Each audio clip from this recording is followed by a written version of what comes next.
Welcome to Charity Therapy, a podcast about building better nonprofits. I'm your host, Jess Birkin.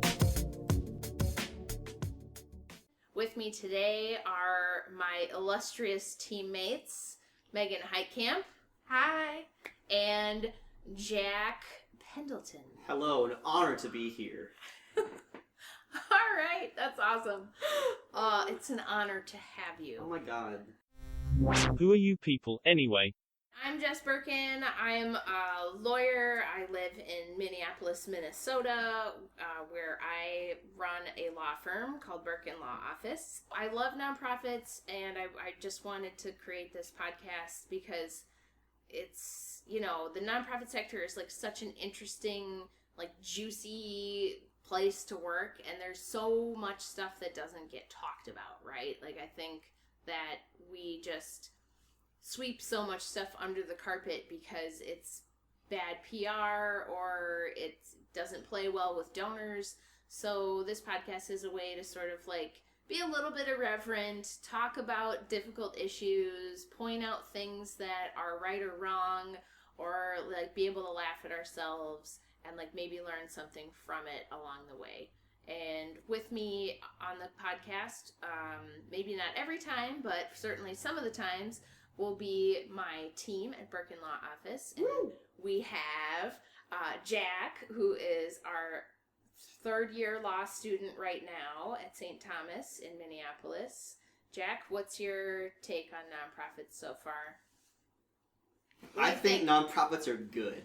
Yeah, that's code for I don't know anything because I'm just a law student, which is exactly why you're here. Absolutely. You're going to bring great perspective. I think, I just want to say, like, I am passionate about helping the community.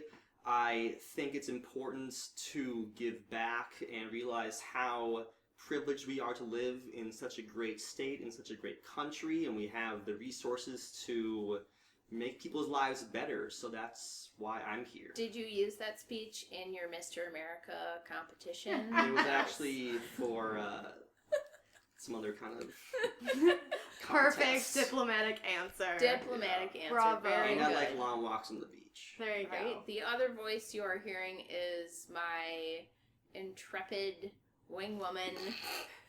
What does intrepid even mean? I don't even No know. idea. Sure. It's a great word. It is though, and a I great really wanted word. to use Let's just leave it as is. Yeah. No one needs to know. So Megan Heitkamp, who are you and why are you here? Hi, I'm Megan. I am the firm manager at Birkin Law, which is a title that means everything and nothing at the same time. I've been here for about 2 years after graduating college, having the, quintessential 22 moment of what am I going to do with my life.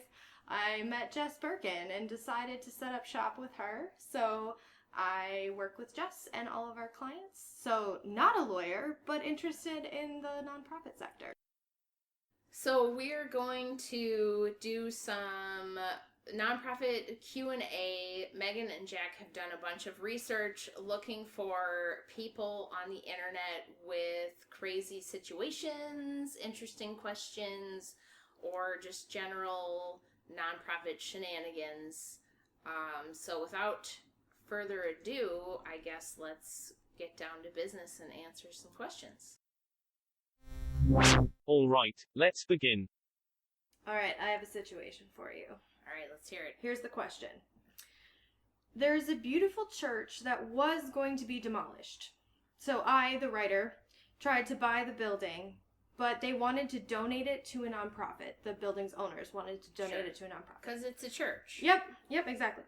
So this person quickly started a nonprofit, and the owners donated the church to this person's new 501c3 charity.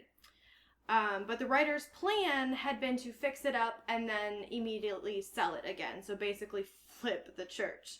So the original church was like, done, problem solved, we're out from under this albatross around our neck. Exactly. But now this new charity has bought the church, fixed it up, and is planning on selling it. So the person that started the new 501c3 charity has now realized that they can't just pull their own money back out of the charity that they have started. I find that I have to keep the money in a charity even after I dissolve my charity. I really need to get my money back from this project. What am I supposed to do? Wah, wah, wah, Yikes. wah.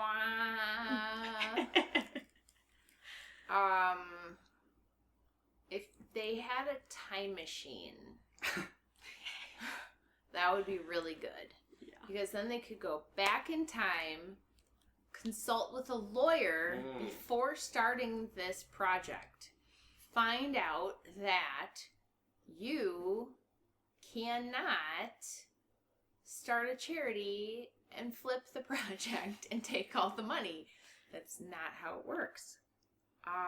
Sounds like it would benefit you as an individual in that situation. Yeah, we call that private inurement, private benefit. Yeah, I mean, this is really, it's just like an unfortunate situation. This person's really SOL. There is legally not any way, anytime you have somebody saying like, my charity, I'm like, oh, God, all right, what happened here? This was just a really bad idea, and this person didn't get the advice that they needed before they started, and unfortunately, their legal option is to sell the building, and the money that comes from selling the building essentially needs to go to deliver their mission, or if they're dissolving, it needs to go to a same or similar charity. Yeah, basically this person's effed. Well, and to me, it brings up the question of, like, who did they have on their board? Because, like, if their whole purpose of this was to buy the church, fix it up, sell it out, get their money back out of it, and ultimately make money on the deal, like, who sat on their board and was like, yeah, that sounds great? I'm going with cousin, neighbor, spouse. Yeah. I don't know. Not anybody that knew anything or had any clue about nonprofits. It was probably 3 names of 3 people that were like, would you be this title on a piece of paper? Mm-hmm. Unfortunately. And not to be like super cheeky, but like, that's what you get. You know? Like, you're basically trying to use the nonprofit to serve yourself, and that's exactly what the IRS doesn't want. And so this is one of those, like, in the legal world, we call it deterrence. When you know, basically get punished for doing things so that other people are deterred from doing the same thing.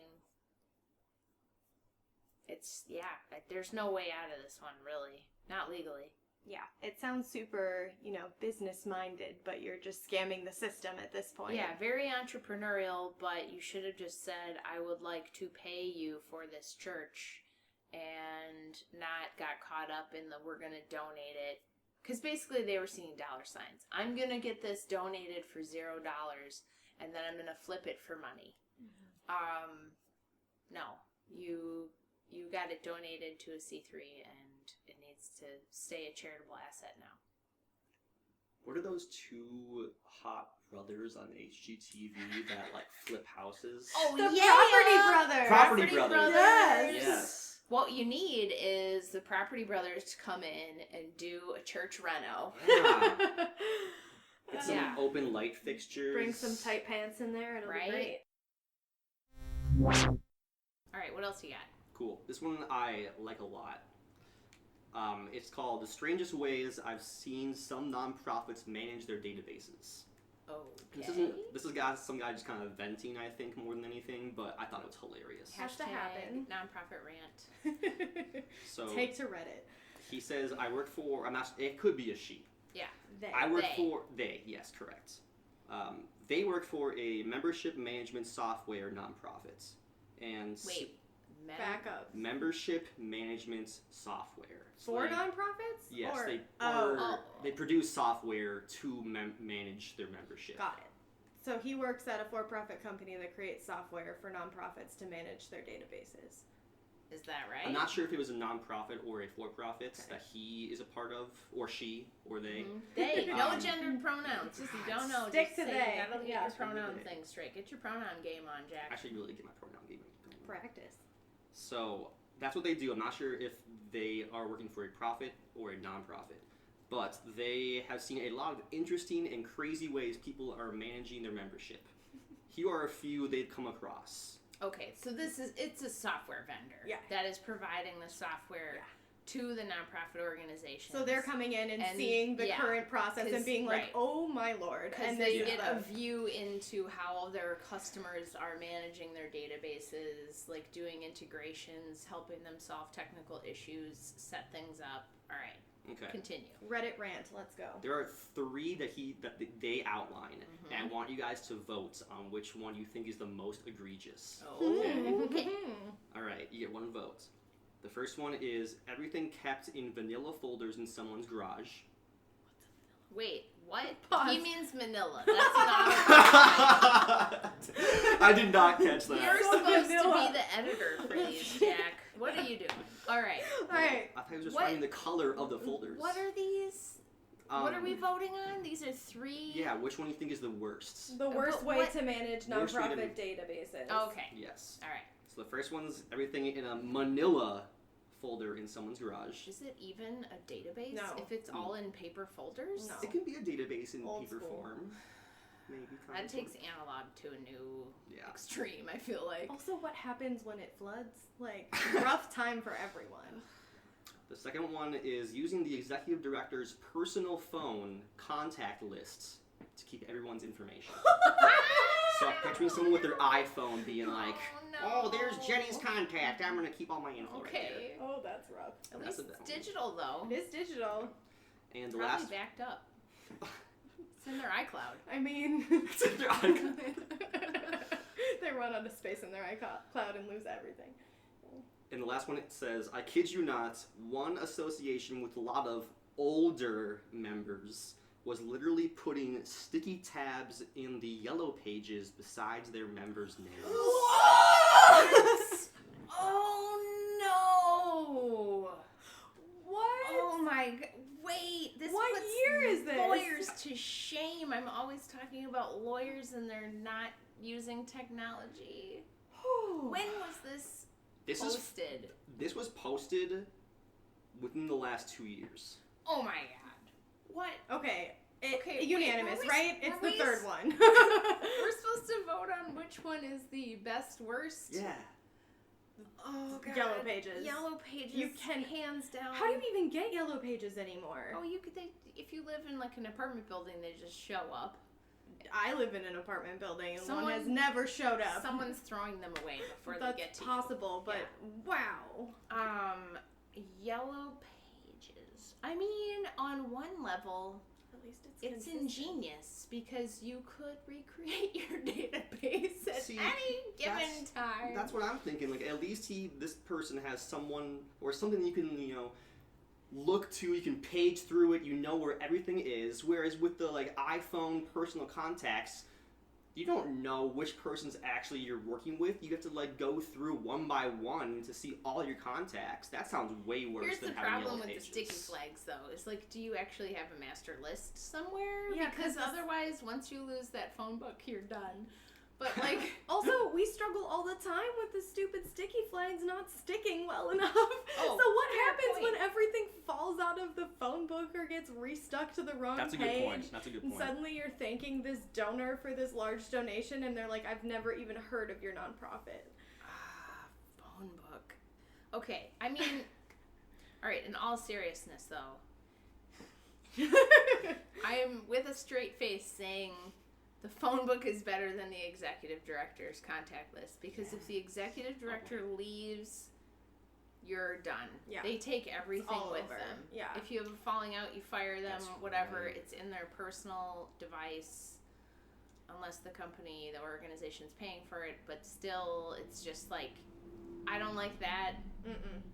But, I mean, the phone, I can't believe I'm saying that's in some capacity better than the phone book. Yes. But the phone book at least is... Have they not heard of the internet? Like, why don't they have, like, a bookmarks in their Chrome browser. These are old people. Phone book. Oh my god. But I even can't like a decent paper filing system would be better than a freaking phone book. It's not like you can keep notes in a phone book. What if Sure you you have can. 3 Sure you numbers can. per page and then there's suddenly not room to take notes anymore? Post-its. Yeah.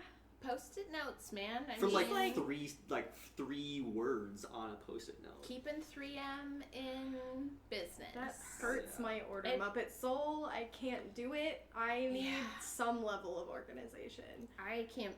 I wasn't expecting any of these answers. The Manila folders thing, okay, yeah, like I get that one, but phone book, okay, all right. I have nothing Painful. other. Don't, if you're listening and you work in a nonprofit and you're managing your database in something other than an electronic, backed up, digital resource, even if it's just Excel, you're doing okay compared to these groups. Yeah, feel a little better about yourself. Even if it's not perfect, you have more than a phone book.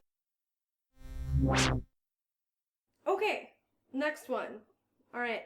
This is kind of a thorny question. So, the person writes in and says, our environmental protection organization, a 501c3 public charity, is running a fundraising event and has received a check from a local city council member who ran on an environmental platform last year and who wants to be a high-level sponsor.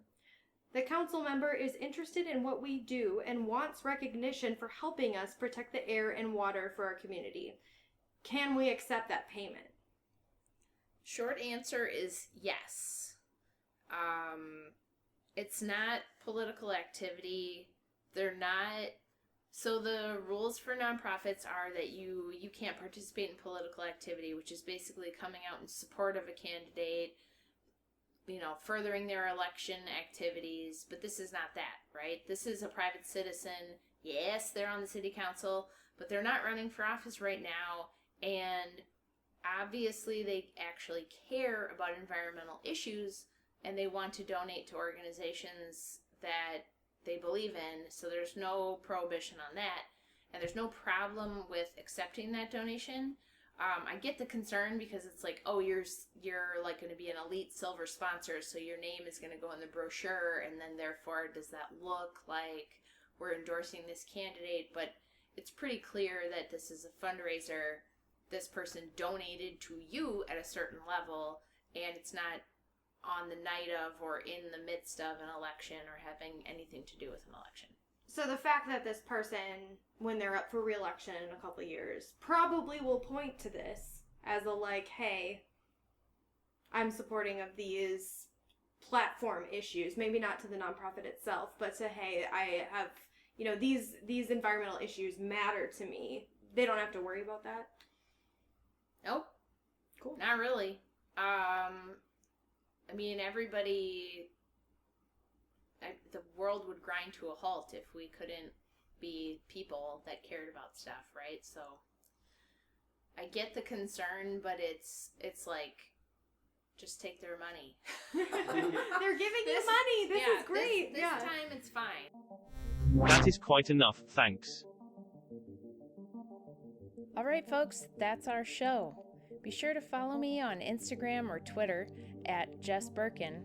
We want to hear from you. Send us a message at our website, charitytherapy.show.